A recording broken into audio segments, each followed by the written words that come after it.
ever just sit back and looked around at everything all around you and appreciated it for what it is? This is real life. Come celebrate, sit back and relax, reminisce with. How's everybody feeling? Wonderful. Nice. Love you. Yes. Awesome. Marvelous. Kisses and hugs. 54 love beans here. Happy to have you guys with us. Grateful. We love you all. We've been having interesting 48 hours here in the mission house. We're calling this the mission house because this is the mission house. This is mission. And it's something that we're on the front lines of this energy, and it with all different dynamics at play, and it can be very interesting when if team members cannot transform egos in this energy. It'll take you out. I mean, we don't joke, we don't kid about that. These energies will bring everything to the surface. They are meant to do that. We have some tinkering from some higher dimensional beings that make sure of it. Yeah. Because we need to get it sharp, fast, and we need to transform it just as quickly and keep these energies flowing. And when we get stuck in a thought pattern and we step in that hole and we refuse to surrender to the will of finding our way out, your way out will be found for you, because you cannot be here. You just can't exist. What would have to exist is aggressive, intense, angry, negative energies here. And that's not possible. Right. It's just not possible. So we've been dealing with a little bit of this. Everybody has it. Everybody feels separation to some extent at some point until you can surrender it all completely. I am no stranger to this. But for somebody we love very much in Quran, it had become a little bit difficult for him.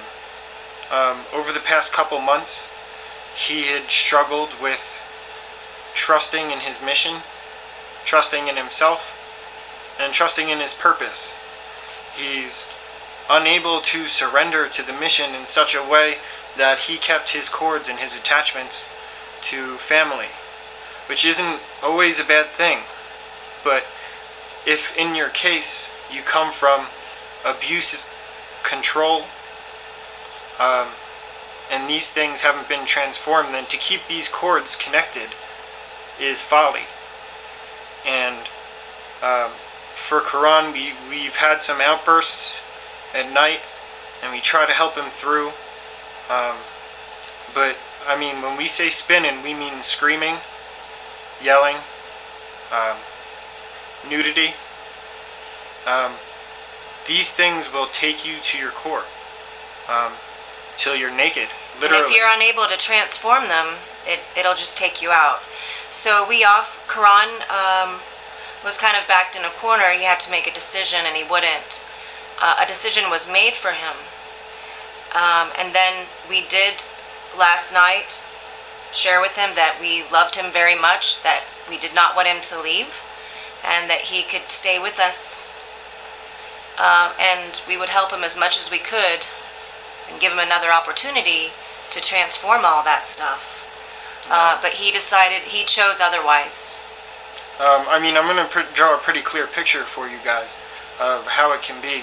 If you can imagine us 2, 3 o'clock in the morning, hanging out in here, maybe having fun, you hear a couple yells outside, and you go out there and somebody is just standing there spinning a million thoughts. Just letting them all rip. Fuck you, this and that, screw you, shut the hell up, you think you're Father God, you think you're Archangel Michael, but you can't do this, and just going on, and impossible to get a word in edgewise. You can't stop the being, you can't stop the thoughts, you can't calm them down. Most of it is completely unfounded, all of it really. A refusal to listen, even in the best calm moments. Still a refusal to listen. You can't get through. You have to sit there. We shut MG in here. We incubate the room. KG stands on the outside of the door. I'm calling Paul from upstairs. He's sleeping. And we're sitting there just while Quran spins. And this is happening more frequently. And we've tried and we wanted to make the effort. We love Quran. We want him here. Yeah. His place is here. And he couldn't hold on. We're sharing this with you not only because we know you all love Quran as well, and he's been a great service here in the tiny chat room, but also as an example. Yes. Please utilize this as an example, and that's his gift to all of you. Yes. No, it's not. This is an example of how, if you can't get to that point of surrender, what it does to you, spins you, and you can't get out of it. It's like a vortex. Yeah, it's like I said. It's like a cancer. If you don't cut it out 100%, if you don't release and let go of everything, then that little bit will grow, and it will grow, and it will grow, until it takes you out again.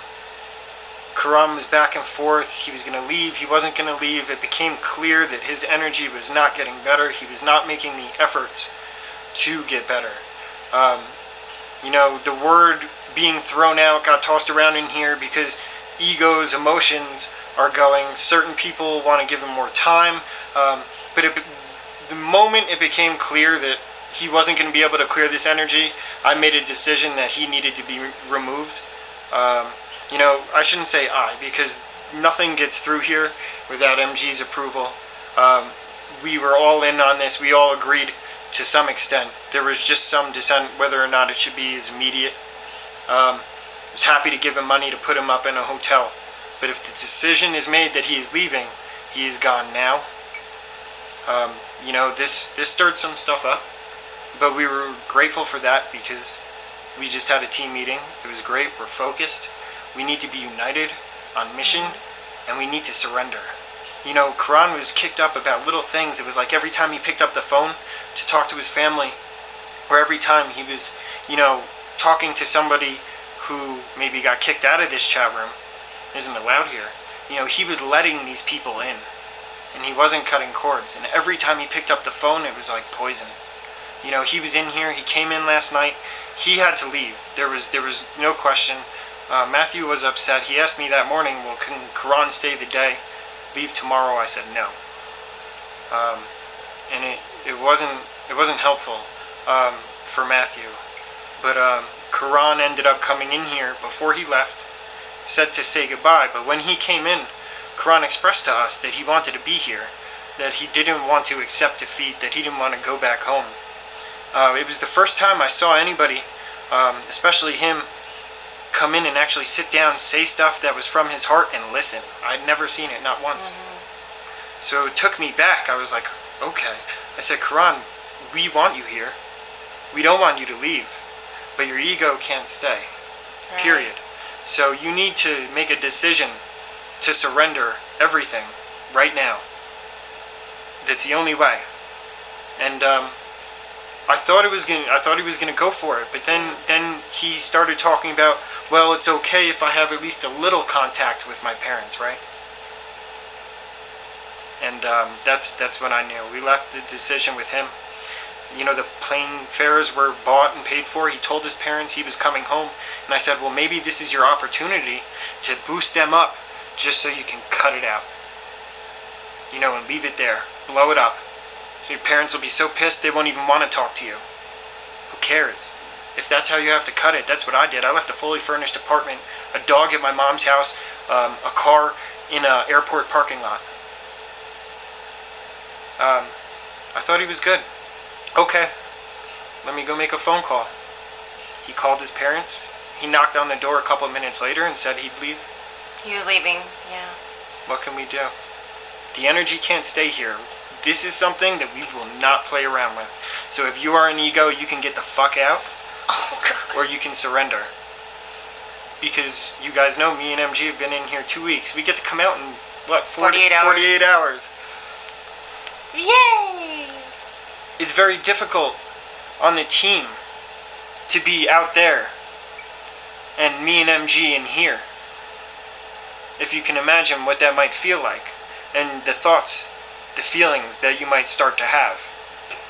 When you want to be a part of the team, you are part of the greatest team in creation. So these things were starting to fester, and it had to stop. You guys will be presented with challenges that seem like they make sense, feelings that are so strong that it could be impossible. No, this can't be the way. But those moments that are so difficult and so dense are your moments to really break out of your shell. If you can just interrupt the thought pattern just once, if Quran in the middle of all that freaking out just once would have just sat down and shut up and just listen from his heart. We love him very much, but we're on mission. Yes. Quran won't be here any longer, and we love him. We send him love. He's welcome in the chat room. But that'll be the end of that, and we're moving forward. Because this is about mission. It's not about Quran. It's not about any of us. It is about MG. But it's a growing experience for all of us here, and if you take it as the gift that you're being given, it'll be the same for you. It's all about awareness. I may just catch a ride while this stuff happens. Yes, free of pain, you make a great point. You have to respect his decision. Yes. That's very difficult. Yes. I would never be able to permanently get disconnected with my family. I would have said this too. But when heaven comes knocking on your door and puts you next to the mother of creation, Archangel Michael, the vessel of Lucifer who's bringing him Father God, Paul who is a protector and a starship captain, KG who is Horus, when you are put here and you make the decision not to serve.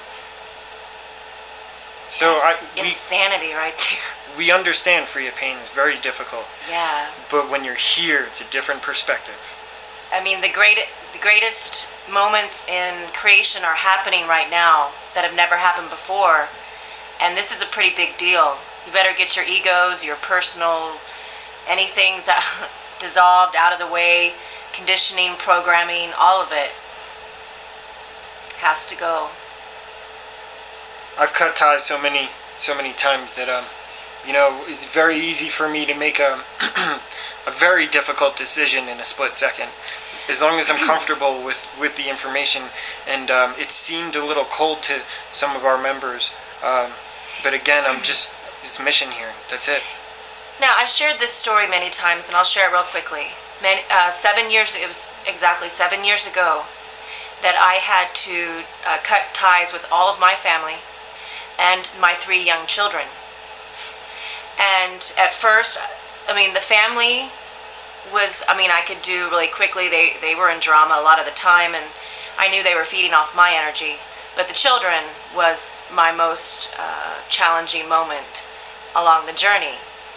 And I remember having a moment with the angels saying, I was throwing a fit.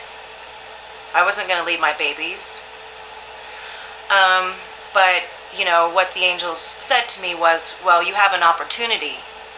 You can help 7 billion babies or just 3 babies.